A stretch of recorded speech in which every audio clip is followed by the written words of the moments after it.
They walked in, said one line, and the studio laughed. Lenny and Squiggy weren't just supporting characters. They were chaos in leather jackets, stealing every scene they appeared in. But behind the laughter was a story that few people know. How did two relatively unknown comedians manage to crash their way onto Laverne and Shirley? And why did Penny Marshall and Cindy Williams stay silent for years about what truly went on behind the scenes? The truth involves house parties, last-minute rewrites, and moments so wild they could never air. This is the real story of the duo who reshaped sitcom history. Before the cameras, the catchphrases, and that unforgettable hello that shook the studio. Lenny and Squiggy were simply two guys cracking jokes at a party. Cindy Williams and Penny Marshall would later giggle remembering that night. The night everything began in Penny's living room. There was no audition, no plan, just an informal gathering. Penny and her ex-husband, Rob Reiner, were known for hosting lively get-togethers filled with actors, writers, and comedians.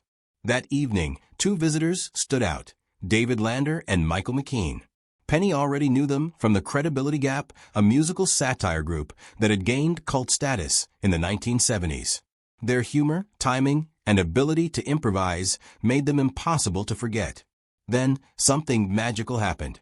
In the middle of laughter and conversation, David and Michael suddenly shifted into character. Without warning, they became Lenny and Squiggy right there in Penny's living room. Penny recalled, smiling, that no one prompted them. They just transformed. In an instant, they were two awkward, lovable weirdos with exaggerated accents, nervous quirks, and perfect comedic chemistry. The whole room erupted with laughter. It was spontaneous, effortless, and unforgettable. Cindy remembered their rhythm, how they bounced off each other like they'd been doing it for years. It wasn't just funny, it was electric.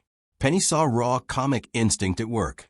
She noticed how they moved, interrupted each other, and used silence to amplify the humor.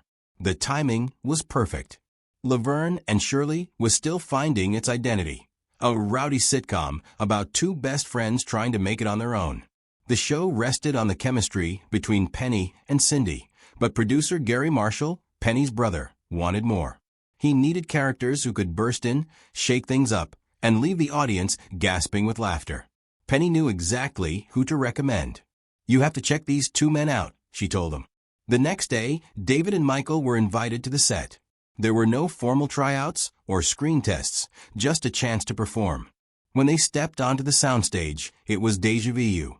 Just like in Penny's living room, they took over the room instantly. The laughter was non-stop. They were strange, unpredictable, and completely sincere in their absurdity. Cindy described it as catching lightning in a bottle. Every time they appeared, the formula was the same. They entered, delivered their lines, got their laughs, and exited like they owned the place.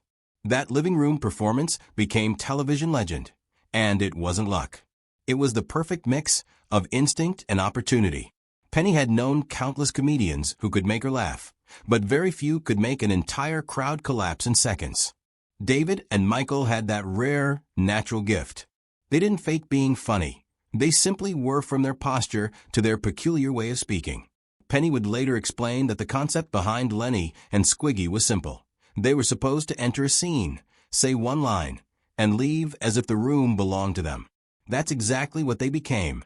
A brilliant comic flash that can ignite a scene and vanish before anyone catches their breath.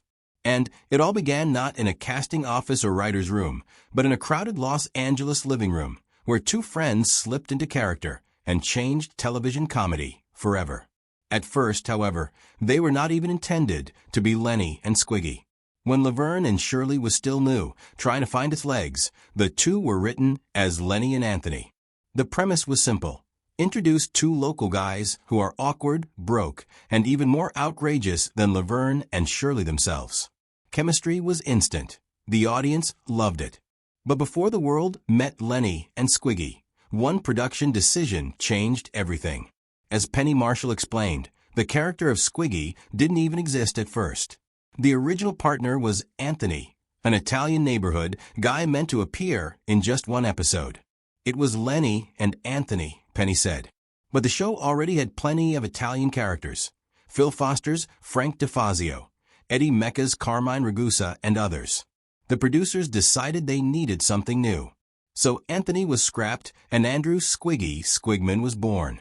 The same comedic team stayed, but with a fresh identity. And that twist of fate turned two improvisational comics, from a living room act, into one of television's most unforgettable duos. That single creative decision altered everything about Laverne and Shirley. Suddenly, Squiggy was no longer Italian.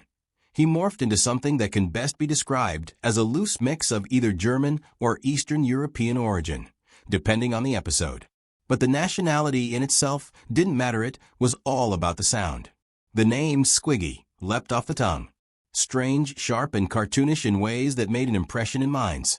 It paired perfectly with Lenny's more natural, everyday delivery.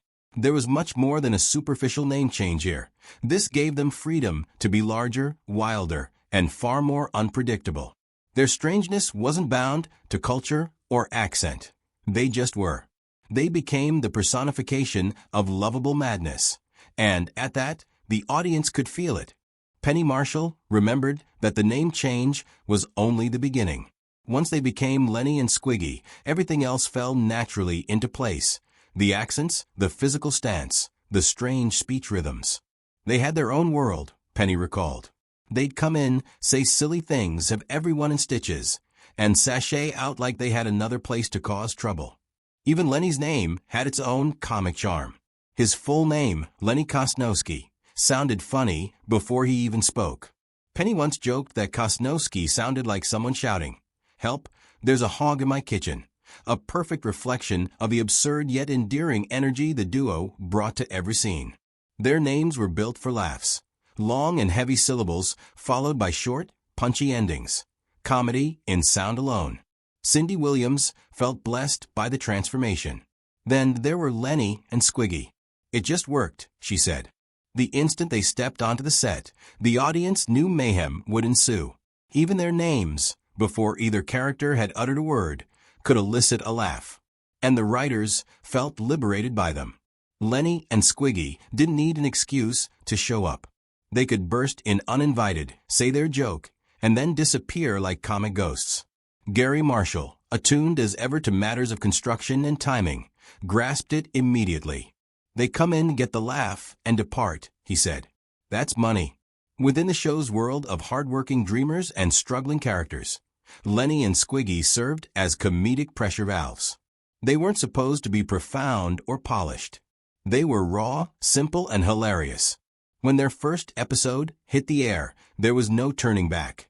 The character of Anthony was forgotten, and Squiggy became a household name. It was odd, risky, and unforgettable. What started as a minor casting adjustment turned into one of the smartest creative decisions in sitcom history.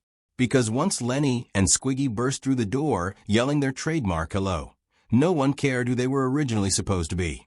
Gary Marshall's creative vision played an essential role, what Penny fondly referred to as his comedy math. When she first introduced David Lander and Michael McKean to her brother, she knew they were funny, but Gary saw something deeper. He didn't just see two talented clowns. He saw a missing piece of his sitcom formula. To Gary, every great comedy was built like an equation.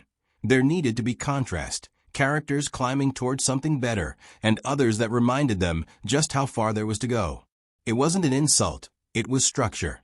Laverne and Shirley were lovable underdogs, two working-class women chasing dreams in Milwaukee. But even the most relatable dreamers needed someone beneath them on the social and comedic ladder, someone louder, messier, and more ridiculous. That's where Lenny and Squiggy fit perfectly. "Someone's got to be worse than you," Gary explained. They were the wild cards, the comedic shockwaves who crashed through the serious moments with perfect timing. Whenever Laverne and Shirley's stories got sentimental or tense, Lenny and Squiggy would suddenly appear and break the tension, sending laughter soaring. Gary's genius lay in precision. He knew exactly how long a joke should hang in the air and when to end it before it went stale. Cindy Williams once said, "Gary was like a mathematician when it came to laughs." He knew where to put the joke, how long to make it hang, and when to exit before it was stale. That timing with Lenny and Squiggy was flawless. Audiences quickly learned that whenever that apartment door opened to reveal the two, laughter was certain to follow. It became one of television's most reliable and joyful expectations, a real testimony to the magic of comedic chemistry, timing, and instinct.